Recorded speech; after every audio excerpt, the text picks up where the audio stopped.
Je l'ai dit en titre, affaire réhabilitation des universités, Moïse Nzangi a affirmé mercredi avoir respecté toutes les étapes d'attribution des marchés publics conformément à la volonté du chef de l'État. C'était au cours du briefing co-animé avec le porte-parole du gouvernement congolais. Le ministre de l'Enseignement supérieur universitaire dit être confiant à l'enquête ouverte par les procureurs près la Cour des comptes au sujet de ces appels d'offres.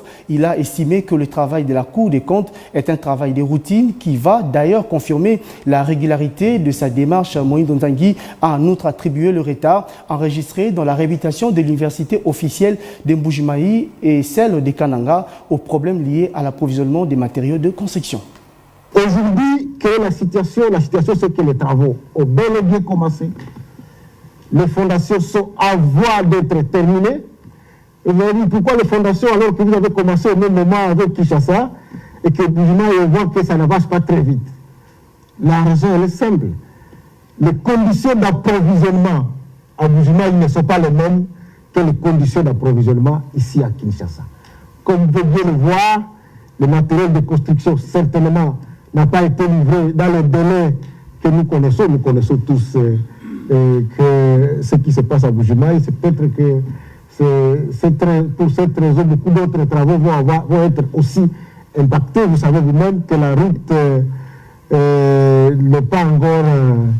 et que le train qui fait Moneditu n'est pas tellement régulier, ce qui fait qu'effectivement, à cause des retards d'approvisionnement, on a des problèmes pour le rythme d'avancement des travaux à Mbujimayi. Les travaux vont devoir s'accélérer et nous allons avoir de belles infrastructures pour l'université de Mbujimayi. Pour ce qui concerne les attributions de marché, nous avons respecté toutes les étapes. Ce programme aurait dû commencer depuis trop longtemps, mais le chef de l'État, puisqu'il tient au respect de la loi, a exigé que toutes les étapes de passation de marché soient respectées, ce qui a été fait. Alors, la polémique si les chiffres devait commencer par la polémique sur qui est habilité à donner les chiffres.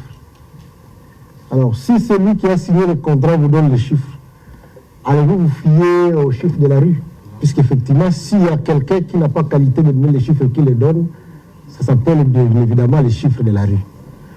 Et ça va être pour la première fois, et j'insiste sur ça, que la République démocratique du Congo va songer à pouvoir donner des infrastructures adéquates à nos universités, pas seulement à Kinshasa, mais cette fois-ci aussi dans plusieurs provinces.